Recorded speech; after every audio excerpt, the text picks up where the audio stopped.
I think it's fair to say that the void in World of Warcraft has always been a bit of a mystery. Not just the void, but the cosmos itself. We first learnt of the cosmos in WoW Chronicles, where the Titans gave us this map. It didn't take long for me and others to start diving into theories of what it would mean for us on Azeroth, now having to contend with powers not only known, but also unknown. In a recent video, I theorized on the possible master of the void, and it's fair to say that many people pushed back on this idea. I'm not going to go into detail on the theory, so for a complete overview, I would highly suggest watching that video before diving any deeper into this one. And because I'm a nice guy, I will link the video in the top right hand corner.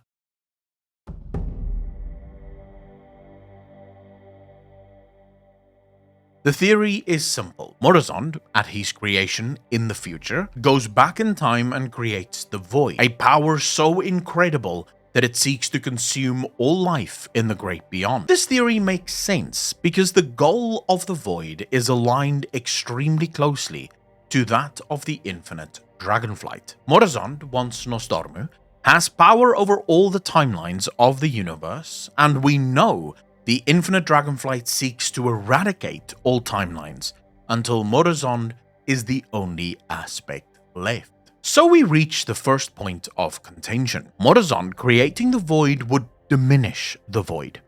To this, I think many people misunderstand how this creation takes place. In the video, I make mention of the Warp and the War in Heaven in Warhammer 40k as a reference for how this can happen. To go further, let's first look at the Void. The Void sees all timelines, all events, and unlike the light, views all of it as true. To the Void, the timelines aren't possible realities. They aren't things that happen in isolation. They are all strung together, and even if we stop them in most of the timelines, all they need is one. If they succeed in at least one timeline, then they will inevitably win in all of them due to their power over the timelines thanks to Murozond. I wish to focus a bit more closely on this timeline business.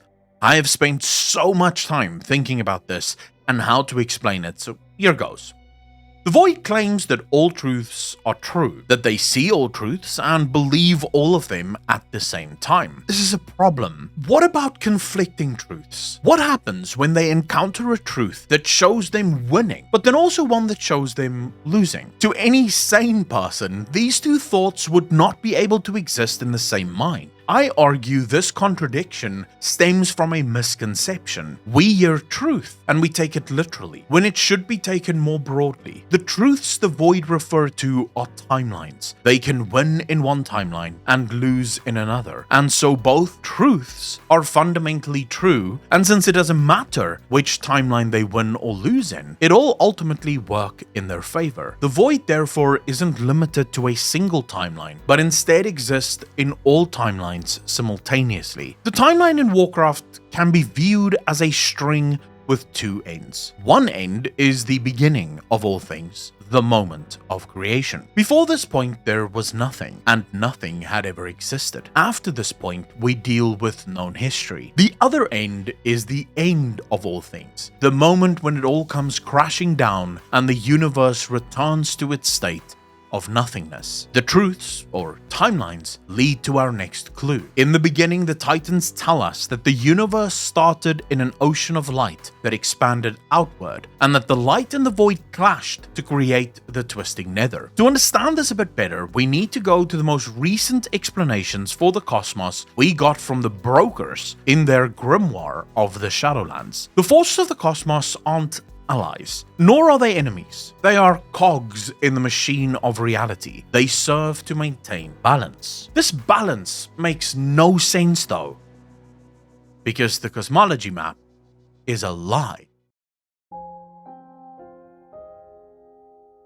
The forces on the map, we are told, are direct opposites of one another. Life is the opposite of death. Order, the opposite of disorder. Light, the opposite... No, wait. The opposite of light is not void.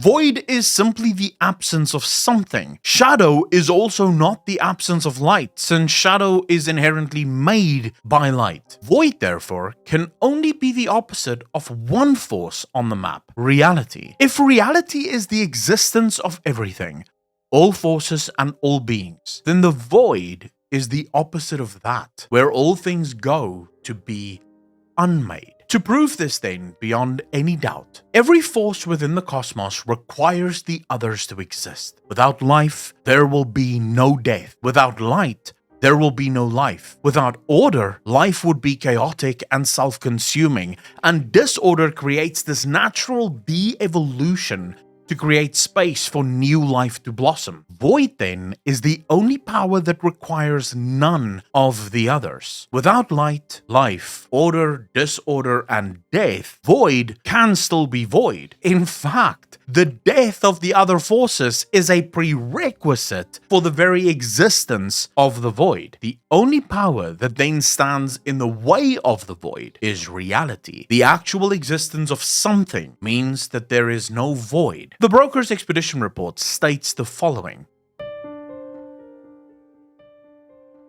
These 6 forces existed in strife. Well, not strife in the way that one such as you or I would see it.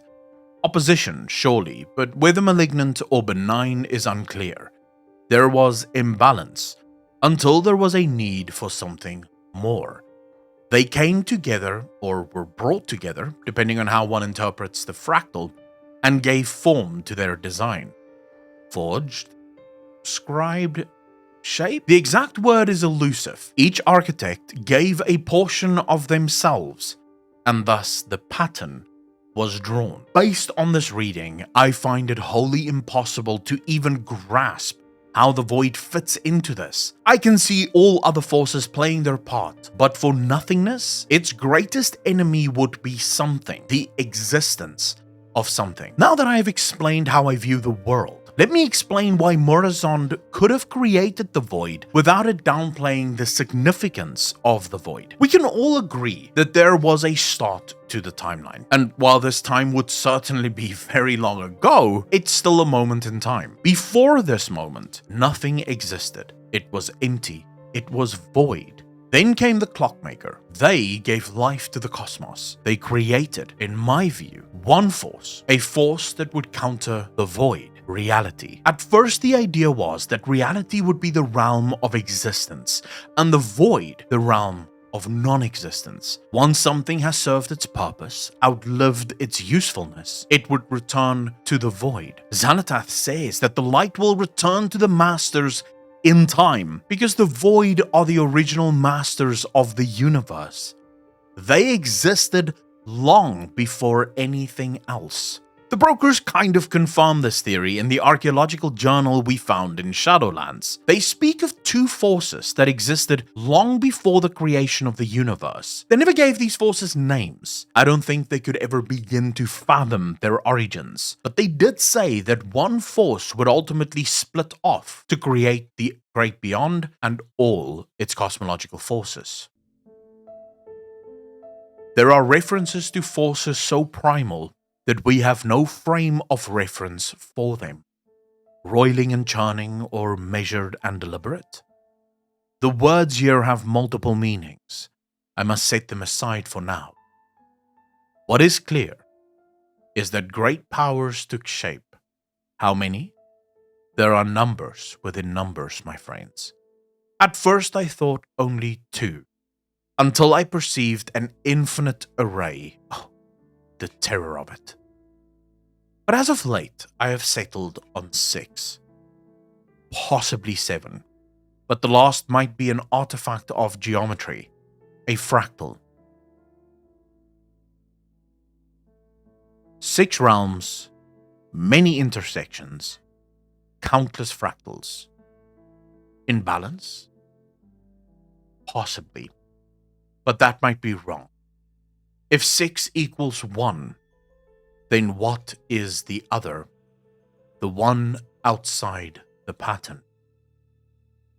I believe the void to be the one outside. it all fits. The void is the only force in the cosmos that cannot exist within the great beyond. It has agents, but the lords of the void cannot manifest without destroying and consuming the very creation. Every force in the cosmos has its place except for the void, who seems to get along with no one and yet seems to believe that all forces came from them. The void then, in the beginning, were peaceful. They were inevitable, and therefore cared little for the inner workings of the cosmos, since all things must eventually return to the masters of nothingness. They presided over all timelines because all timelines ultimately started and ended with them. Then came Murozond, a dragon whose brood consumed entire timelines, the truth of the ancient ones. This drove the void insane. Their truths were being consumed,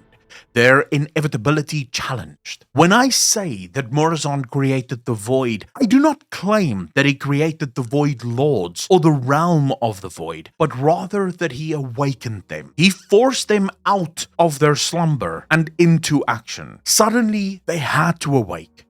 They had to act. They had to actively work to consume reality, for it was no longer inevitable. One could argue this was what led to the creation of the cosmological forces. When the first ones saw the Void Lords pushing to consume their reality, they knew they would need an active force to oppose them, a cycle that would exclude them from the system. They had become a threat that no one could deal with directly.